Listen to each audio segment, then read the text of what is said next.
Alors, depuis l'ordonnance d'avril 2021, on sait que vont se tenir des élections professionnelles désormais pour élire des représentants des livreurs et des chauffeurs de VTC. Ça s'est tenu là il y a quelques jours. Ça s'est même terminé hier, tout juste.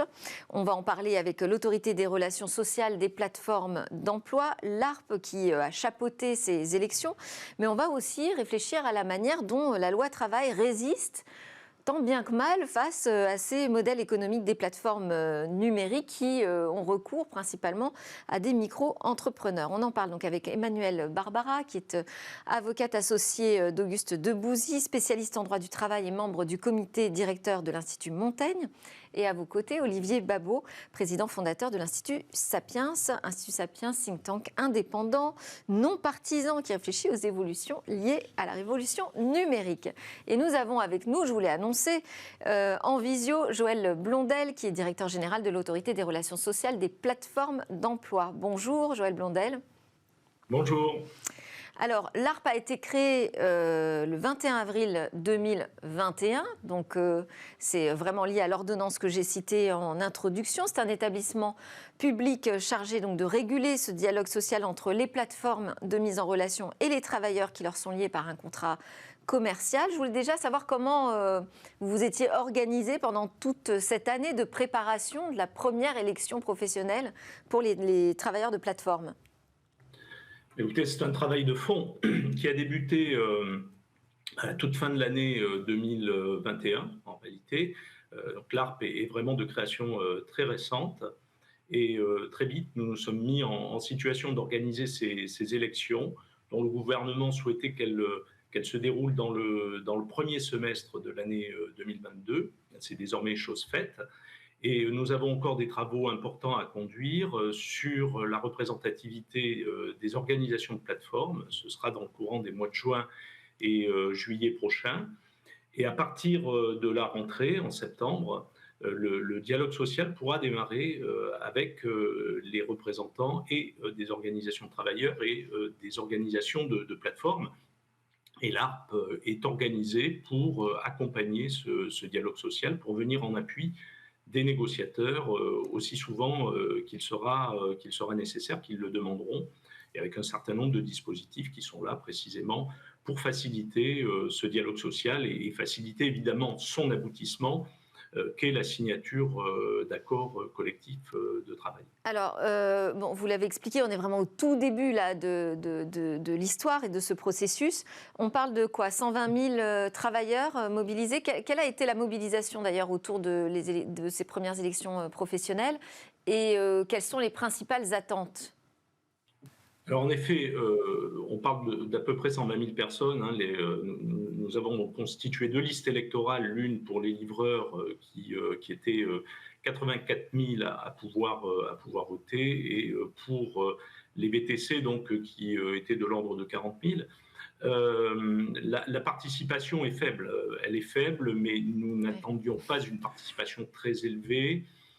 Elle est un peu en dessous du standard ou de la référence, en tout cas, qui était la nôtre, celle des élections des TPE en 2020 qui ont fait, qui ont une participation de 5,4% de mémoire, hein, donc on est un petit peu en dessous avec les VTC qui ont voté à près de 4% et les livreurs qui ont relativement peu voté à 2%. Mais pour une première, ça n'est pas complètement surprenant. C'est un secteur qui est quand même très éloigné des problématiques de démocratie sociale, avec beaucoup de jeunes, beaucoup de gens qui travaillent aussi dans des entreprises par ailleurs et qui participent à la démocratie sociale dans leurs entreprises. Donc on savait que nous n'aurions pas une participation très élevée. Pour autant, 3 000 personnes ont voté. Elles ont désigné les organisations qui, dans quelques temps, nous feront connaître les noms de leurs représentants et qui auront évidemment la légitimité de représentants élus.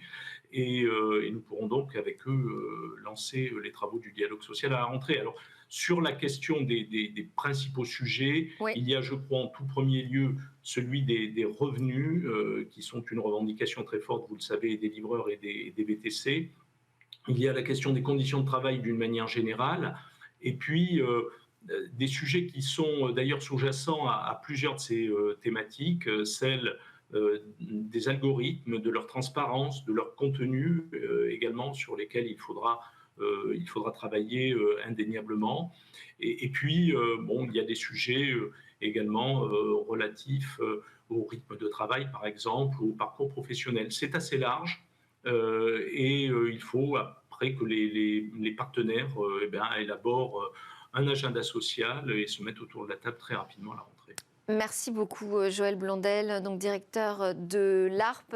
On vous recontactera évidemment pour nous raconter la suite, puisque les élections ne sont finalement qu'une toute première étape.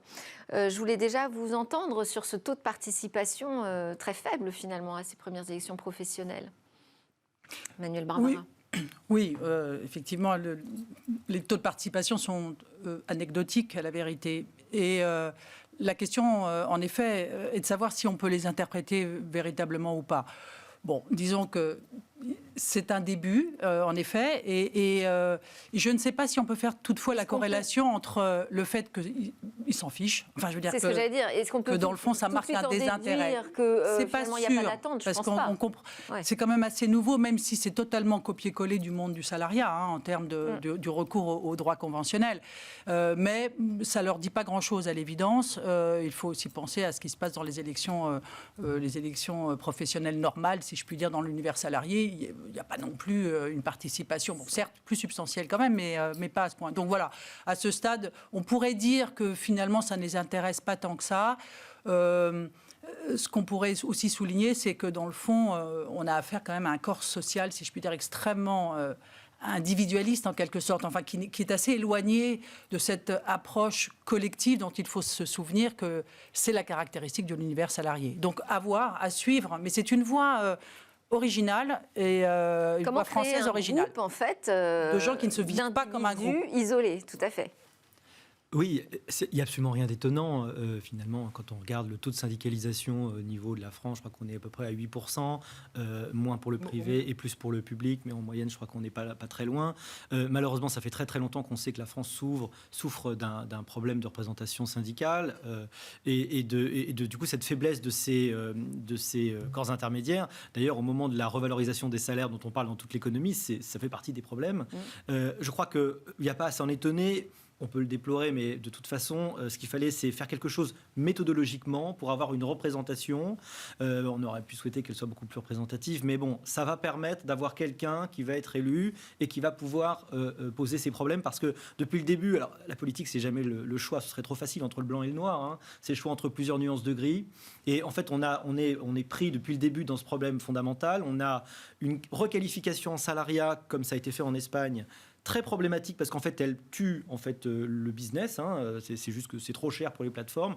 Le modèle économique ne tient pas, donc en fait, ça vient à supprimer les emplois. Et puis, évidemment, une indépendance totale dont on voit toutes les limites en termes de conditions de travail, de revenus. Et l'enjeu, c'est d'essayer d'inventer un nouveau statut ou d'adapter les statuts existants. Et en fait, c'est là-dedans qu'on patauge, même que toute l'Europe patauge depuis le début. Mais s'il y a une négociation, au moins, on va peut-être avancer sur, petit à petit, la définition des différents sujets. Voilà. Alors oui, parce que finalement, ces élections professionnelles, ça veut dire qu'on essaye de faire rentrer dans un cadre un mode de travail, un modèle économique qui n'arrive pas finalement à y rentrer. Donc, est-ce que c'est pas impossible juste Est-ce que ce taux de participation ne veut pas dire ça, que finalement, on essaye de se coller à un modèle qui aujourd'hui ne fonctionne pas, puisqu'on est face à effectivement des employés qui n'ont pas ce statut protégé de l'employé, mais qui désirent aussi leur indépendance. C'est l'ambiguïté de cet ensemble. Et dans le fond, si le choix qui a été fait pour ces seuls secteurs VTC et livraison, il faut savoir quand même que les plateformes, elles sont référencées dans 7 autres rubriques grandes familles et qui, en fait, ont investi toute l'activité économique. Donc on parle de celle-ci parce qu'elle concentre en quelque sorte ce rapport psychologique à la représentation du travail qui ressemble à du salariat. Et donc, on avait dans le panel des choix possibles pour gérer en effet tout ce qui tourne autour des conditions de travail, rémunération, etc. On avait plusieurs voies. La requalification, l'assimilation pure et simple, ce qui a été écarté, y compris par le rapport Frouin. Il y a la requalification à l'occasion. Alors, on parlait de l'arrêt Uber de 2020, très, très connu, mais il y a un arrêt Le Cab qui vient de sortir de la Cour de cassation qui dit l'inverse. Donc, vous voyez, la requalification, c'est pas sécurisant. Il y avait aussi la présomption, qui est le choix emprunté aujourd'hui par la directive européenne, le projet de directive européenne, pour poser une présomption de salariat en quelque sorte, afin de clarifier de ce point de vue-là les relations. Et puis, il y avait quelque chose d'un peu nouveau, qui n'est pas recensé, qui est de remettre le sujet dans la négociation collective, et c'est ce que la France a choisi. Et c'est vrai que c'est un peu décalé par rapport aux autres choix européens à ce sujet. Donc, évidemment, comment on négocie, par rapport à quoi, etc. Donc, comment on commence. Et donc là, on commence. Donnons une chance, peut-être, j'allais dire, au produit, parce qu'il a l'air de concilier à la fois le maintien dans la sphère des indépendants et en même temps les garanties liées à notre République solidaire et sociale. Alors, on a aussi l'affaire Deliveroo, donc, qui fait appel de sa condamnation pour travail dissimulé. C'est comme ça qu'on l'appelle en France. En fait, l'entreprise a été reconnue coupable par le tribunal correctionnel de Paris en avril dernier d'avoir employé des livreurs en tant qu'indépendants plutôt que de les salarier. Je vous resitue ça parce que ça pose la question de ce droit du travail qui n'a finalement que deux choix possibles. Soit on est salarié, soit on est indépendant et donc sans protection de la part de son employeur. Il n'y a pas une troisième voie ? C'est le problème depuis le début. Les technologies évoluent énormément, font évoluer le monde et arrivent dans un monde de régulation qui n'avait pas été prévu pour ça. Le statut du salariat, il est fait pour une économie hyper stable, un emploi à vie où on dit qu'il n'y a aucune raison a priori de changer d'entreprise, tout est fait pour que ça soit assez stable, pour que ce soit plutôt compliqué d'en changer, avec des qualifications qu'on va pouvoir utiliser, donc une seule personne qui vous embauche, des qualifications qui vont être stables. Tout ça, c'est en train d'exploser. Vous avez évidemment de l'indépendance d'ailleurs voulue, vous avez des qualifications qui évoluent énormément, de la formation qui est nécessaire, vous allez changer de plus en plus d'emplois, quel que soit... Changer ou même cumuler plusieurs emplois et plusieurs statuts. Et le problème des technologies depuis le début, c'est qu'elles ne sont pas données avec un mode d'emploi, elles ne sont pas données avec la bonne régulation. Donc c'est là-dedans qu'on patauge depuis le début. Ce qui est certain, c'est que faire rentrer au chausse-pied dans des régulations qui n'ont pas été conçues pour ça, c'est la plupart du temps tuer l'activité ou faire que, évidemment, ce n'est pas satisfaisant. Même le statut d'indépendant, il n'était pas pensé. Pour cette époque-là, ça n'existait pas, les plateformes. Et donc l'idée d'une troisième voie, donc la France c'est quelque chose d'un peu original. L'idée du troisième voie, ça fait longtemps que tout le monde le dit. La question, c'est où vous allez placer le curseur. Comment vous allez arriver à avoir évidemment la protection dont vous avez besoin, permettre à la fois l'espèce de flexibilité sur lesquelles les plateformes comptent et dont elles vivent, et en même temps la rémunération minimum, qui est un sujet essentiel. Et donc c'est là-dessus qu'on a besoin de vraies négociations, parce que le risque, on le voit aujourd'hui avec les VTC entre nous, qui sont un peu en train de mourir. Je ne sais pas si vous avez essayé d'en prendre récemment d'ailleurs dans Paris, mais il n'y en a quasiment plus. C'est-à-dire qu'en fait, les gens qui travaillaient là-dedans, d'une façon ou d'une autre, ils sont rentrés. Alors, est-ce qu'ils sont rentrés faire autre chose ? Malheureusement, j'ai peur, souvent, ils sont rentrés faire rien du tout. Et c'est un peu dommage, parce qu'il y avait cette fonction aussi de mise au début d'un travail, d'enclenchement d'une logique d'emploi qui était probablement pas mauvaise pour beaucoup de gens. Donc, c'est vraiment dommage. Et ça fait vraiment partie des dossiers qui sont, à mon avis, sur la table du gouvernement et du futur ministre du Travail. Il va falloir trouver cette fameuse troisième voie. Sur l'aspect conditions de travail, effectivement, là, je pense qu'il y a aussi un gros chantier de négociation. On voit les niveaux de stress en fait, des employés des plateformes qui est vraiment très, très élevé. Est-ce que par la négociation sociale, collective, on peut arriver finalement à réguler, on peut arriver à créer des règles qui vont s'appliquer à tous ? Alors, plusieurs sujets. D'abord, sur le rapprochement de la protection sociale due à l'ensemble des actifs, elle est en marche. Ce rapprochement est en cours. Ça fait quelques années déjà que l'on rapproche le sort des femmes indépendantes des femmes salariées pour la maternité, des droits en matière de maintien de droits pour la santé, etc. Donc tout ça, c'est en cours. On a créé l'ATI, donc l'allocation du travailleur indépendant, qui est l'allocation chômage, certes, qui n'est pas tout à fait comparable à celle du univers salarié, mais ça avance. Et dans la dernière loi de financement de sécurité sociale, on a prévu la possibilité de prévoir de la prévoyance et de la complémentaire santé. Donc ça, c'est en cours. Et c'est, j'allais dire, une sorte de socle. Maintenant, les conditions de travail, rémunération minimale, etc. Là-dessus, il est clair qu'il faudra qu'ils se mettent d'accord.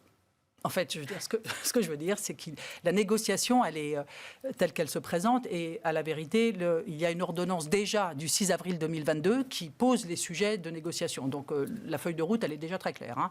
Donc, disons que tout le monde a envie que ça fonctionne. Pourquoi ? Parce que appartenir au monde des indépendants, tel que, en effet, Emmanuel Babot l'a expliqué, et en même temps bénéficier des avantages. Olivier, pardon, j'ai un frère Olivier. qui s'appelle Emmanuel. Oui, voilà, pardon. C'est très joli. Bref, prénom aussi. Oui, c'est pas mal. Et donc, il y a cette schizophrénie, en fait, à ce rapport à l'emploi. En même temps, la modalité de fixation de la rémunération, les modalités de changement de cette rémunération, on doit pouvoir trouver des solutions, donc on là aussi technologiques. De toucher au contrat on n'est pas obligé. de travail. Oui, on n'est pas dans la civilisation de l'usine, c'est nouvelles fini. règles. Oui. Et le coût. Alors, si on parle du coût que ça représente, parce que ça, c'est un vrai sujet, hein, le coût social, le coût de la protection, il va peser sur qui ?